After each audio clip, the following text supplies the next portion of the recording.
Welcome to another episode of Sailing Ruby Rose. Today we're going to deal with not a thorny issue, but something that is close to my heart, which is the matter of using a workshop on a boat. Do you need a workshop? Do you really need a workshop? As a proponent of the great Bunnings hat, I understand the need for tools and being able to work and do kind of repairs on a boat. So, without further ado, I'm going to take you below, show you my workshop, show you our workshop, show you why... It's definitely your workshop. Well, there you go. And tell you exactly like the reasons why we designed it in this way and why for us as liveaboards, we have to have one. So follow us downstairs. Let's have a look, see what's going on. All right. So welcome to my workshop, but actually it's our cabin. It's another cabin on Ruby Rose 2. And one thing that you will all know if you own boats is that space is always a premium, whether you've got a 25-foot monohull, as my first boat was, or you've got a 45-foot catamaran.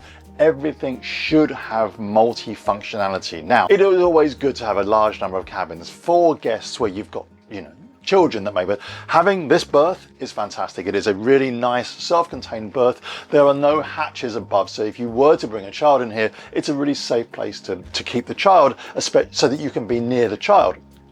However, a workshop for us is an absolute priority. We have to have a workshop, and so we designed this with Seawind and James to really make something which was multifunctional as an area, primarily as a berth, but then secondarily as a workshop.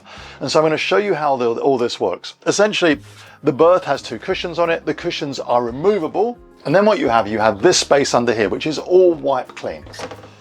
The top comes up, the doors open, and underneath you have a full workshop. And that workshop allows you to do a couple of things. It's not just an area to work with. There are certain designs and things that are built into this that are really, really important.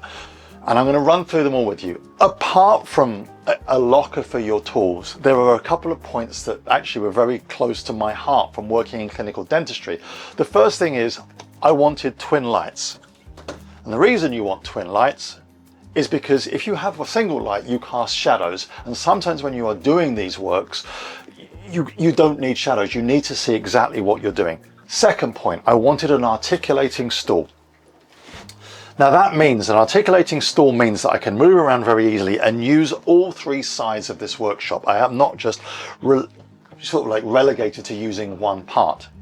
The third point, and this really, really does come down to like 20 years working in dentistry and 7 years living on a boat. You have to use fine motor skills. Every work that I've done, every job that I've done, apart from maybe one or two, is not simply a question of using using blunt force to break things or to fix things or to unbend things. It is all work done as you would just with your hands. So soldering, very fine work, sewing, and actually being able to sit down and put your elbows down and work is super, super valuable, because you can't stand up and do this. You just don't have the coordination. You have to be able to sit down. So this is the workshop. It's got three areas. I have an area in front of me, twin articulating lights, which allow me to cast no shadows, and the ability to put my elbows down, look down, and work with fine motor skills. This is imperative working on a boat. You cannot stand up. You have to be down here doing this. We also have a vise that attaches here in case I need to kind of hold something, and there are GPOs here so that I've got power to do whatever I need to do. There's also a fan, so again, we've got air movement down here. We have the ability to work in 3 different zones, and in addition to that, everything is well lit and ventilated. So for me, being able to work here effectively gives me the optimum working position. That is the first point, and this is one reason why this workshop was designed in this way. Point 2, having lived on Ruby Rose for many, many, many years, I often found that when we had a bosun's box with screws or shackles, or we had kind of tubes of glue or grease, eventually one of them would break. And so all the supplies, everything that I wanted to keep in Ruby Rose 2, I needed to put in semi-disposable containers. So we had tough crates, We had 3 shelves that were specifically built to take tough crates. Each of them is labeled, and what that means is that should something get full of grease, should we break a container, should something explode, should we end up, and this is actually something that does happen, should we end up with too much rust in there, we can scrub them out and jet wash them, or worst case scenario, just replace them very, very easily. So again, that is something that we really wanted, and I'll show you down there, everything down there labeled, different parts, to allow me to access very, very quickly and simply all the basic tools and components I need to run this boat or to fix this boat. Really, really, really useful. So again, point 2 for us was not having drawers that could not be jet washed out. These can just be taken out, replaced and cleaned. Point 3, this little lip. Sounds like a small thing, doesn't it? But the point about it is that occasionally, and I've done this before, I did it with a motor once.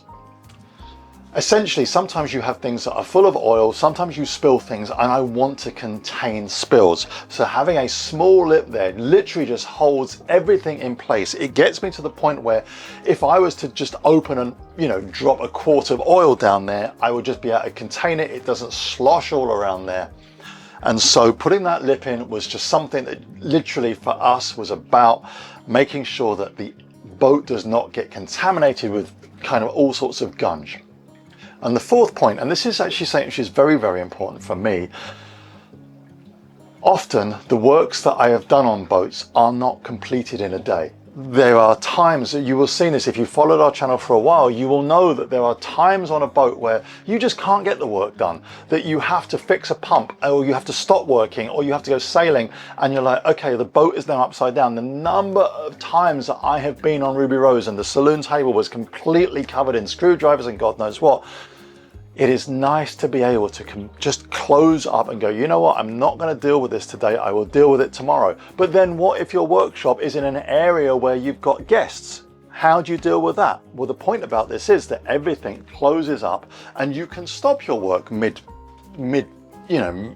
beer, or you can stop your work and kind of think, I'm going to come back this tomorrow. Realistically, I can get this boat back to normal in under 60 seconds. Let me just show you. So here we are. Let's try 60 seconds. Let's put 60 seconds on the clock. Right. Firstly, we're going to take our work, which happens to be an old beer box, put that there. We're going to put that mat in there. I probably used up about 10 seconds. That one goes in there. That one goes in there. This folds back down. Stool goes in. Doors get closed.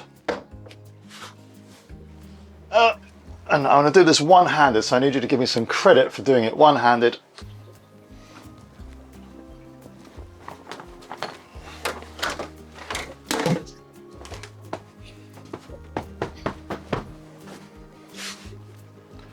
I reckon 35 to 40 seconds, and there was no cuts and no edits there at all.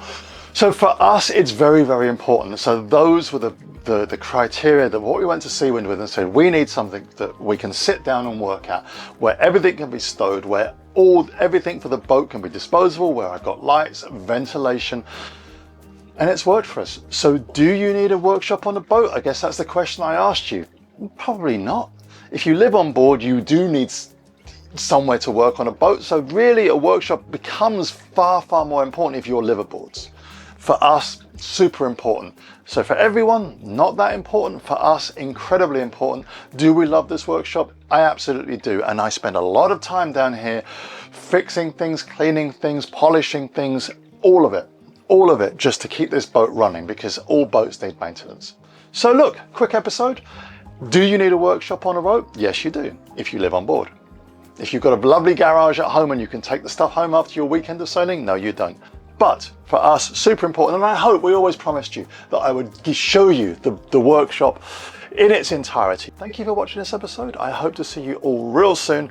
Leave us a comment, tell us your thoughts on a workshop on a boat. We'll be back with you soon. Goodbye.